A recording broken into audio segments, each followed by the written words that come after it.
vocês têm uma parte que cabe a vocês do orçamento público, vocês já são privilegiados e o que vocês estão fazendo é tirar o dinheiro do Serviço Público de Saúde, que já está sobrecarregado, e quem tem acesso a isso são pessoas muito mais pobres do que vocês, então vocês estão querendo cometer uma grande injustiça na briga pelos recursos públicos.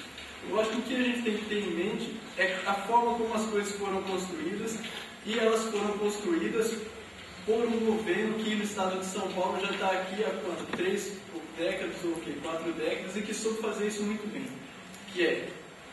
Isso aqui é um movimento federal, mas que teve sua representação nos estados, que é pegar e desmontar os serviços públicos. Primeiro você deixa de investir, e aí você tenta, como alternativa ao sucateamento, transformar cada um dos serviços públicos em negócio. Uma vez transformados em negócio, você privatiza e deixa a cargo, então, da iniciativa privada fazer o provimento desse serviço. A questão é que todo o Estado, a Constituição Federal, é obrigado a vincular uma parcela dos recursos a diversas áreas: saúde, educação, segurança, saneamento, etc.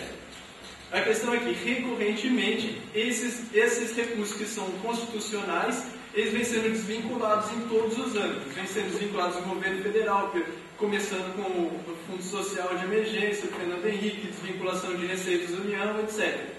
Todas as instâncias de governo você tem desvinculamento de receitas. Então, a concorrência primária que está acontecendo dentro do orçamento público é entre gastos correntes e o financiamento dos serviços da dívida pública, que são um peso monumental dentro do orçamento dos estados e que são uma coisa que de fato tem que ser trabalhada. Mas a questão agora da gente chegar e falar: não, olha, vocês então estão brigando para tirar recursos da saúde, é isso mesmo que vocês querem fazer? Eu acho que é uma coisa muito, uma ideia falsa. Porque a questão é que a briga pelos recursos públicos, se deixar apenas no âmbito legislativo, ela vai ser desvinculada, porque os serviços financeiros eles tendem a crescer mais, porque o padrão de crescimento econômico depois dos anos 90 ele exige a manutenção de sistemas financeiros muito estáveis, muito onerosos para cada uma das esferas de governo, e os recursos vão ser cada vez mais desvinculados e cada vez mais vão ser regregados a tornar negócio o que deveria ser um serviço público. E esses serviços públicos, eles não são negócios. A gente está aqui numa universidade não porque isso aqui vai nos preparar para ingressar no mercado de trabalho. A gente está aqui porque é uma conquista da democracia poder formar quadros superiores. É uma conquista da democracia poder ter uma alfabetização universal. É uma conquista da democracia a gente ter um sistema de ensino que tem de erradicar a cólera, erradicar problemas relacionados à falta de saneamento básico e tudo isso. Só que diante dessa desvinculação excessiva desses recursos, o que nos resta? Nos resta fazer uma mobilização e o zelo pela coisa pública que nos diz respeito mais diretamente através de processos que não são necessariamente os legislativos, que é a greve em si. Agora, duas coisas que eu acho que são duas armadilhas na fala do professor Ferrato, a primeira é que o neoliberalismo, a questão do neoliberalismo não é a eficiência do uso dos recursos, é que o neoliberalismo ele quer discutir a eficiência sem discutir os fins. Então é uma eficiência meramente técnica. Então gasta mais, gasta menos, fazendo mais, sem se preocupar a forma como é feito. E na educação, assim como na saúde, na habitação, qualquer outra área social, não é como produzir mais salsichas gastando menos. São questões muito mais importantes. Então o essencial não é discutir só a eficiência, mas assim a eficiência e a forma como isso é feito. E a outra coisa, a segunda armadilha, que é como discutir o acesso sem discutir qualidade e equidade. Não gosto do termo equidade, mas igualdade seria mais adequado. Como é que se faz isso? Então, se é verdade que o Fundef tentou combater a questão do acesso, entre aspas, na verdade ele combateu isso de forma meramente estatística, que é fazer o quê? Matricular mais alunos nas redes municipais, principalmente, induzir um processo forçado de municipalização do ensino, justamente nos entes federativos que são os mais frágeis do ponto de vista orçamentário, são os municípios. E o que aconteceu? Aconteceu de fato uma concorrência por recursos. Então, nos últimos anos aí a gente viu várias foram divulgados vários dados que demonstravam, inclusive, que vários municípios inflavam os números de matrículas apenas para receber mais dinheiro. Então, que tipo de política é essa? Que supostamente ataca o problema do acesso, mas desvinculado do problema da qualidade, do problema da permanência, enfim, de outros problemas que afetam o ensino. Então, é uma falsa questão dizer que se pode primeiro combater o acesso, senão a gente cairia naquele mesmo discurso da ditadura militar, né, que é primeiro o bolo cresce e depois a gente divide.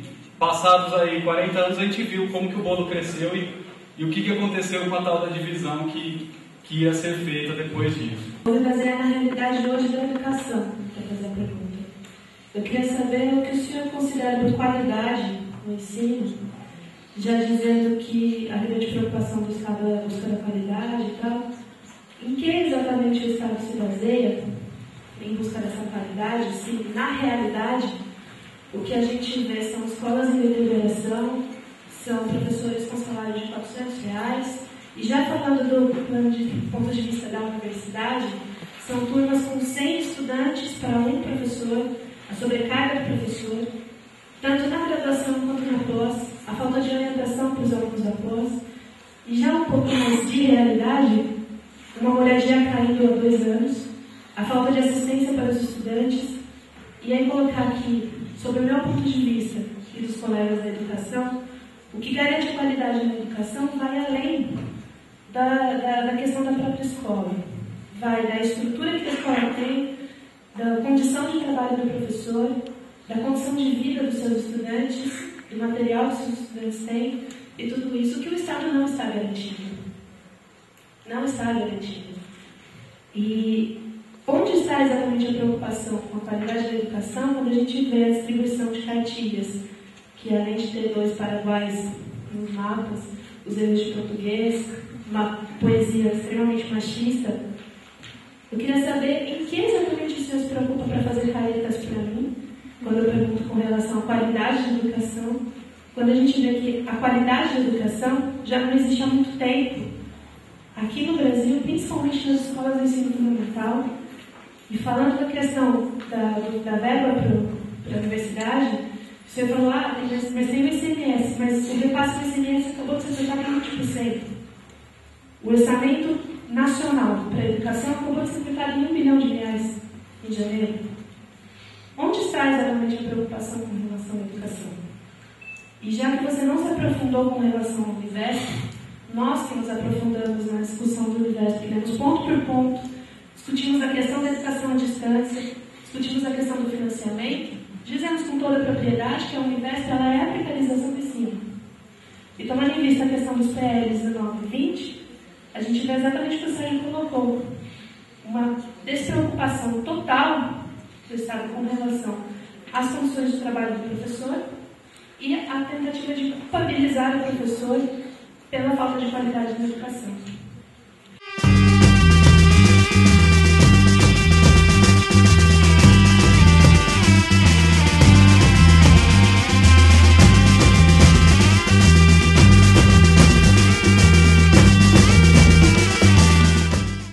Esse trabalho de pesquisa de viagem e que vai mostrando para vocês, sabe o que é? Ali por volta de 2015, estamos próximo, 7, 8 anos, né? A nossa relação dívida despencou, vai ter despencado, e vai sobrar recursos para investimento em custeio em qualquer área. Se não fizer bobagem com o dinheiro público. Que aliás é difícil fazer. Tá? Leiam esse texto. Esse é um texto otimista em relação ao Brasil. E os números são muito claros. E aliás, ele escreveu isso acho que em 2003. E os números até agora, 2009, ele acertou. Não fosse a crise, agora ele queria acertar.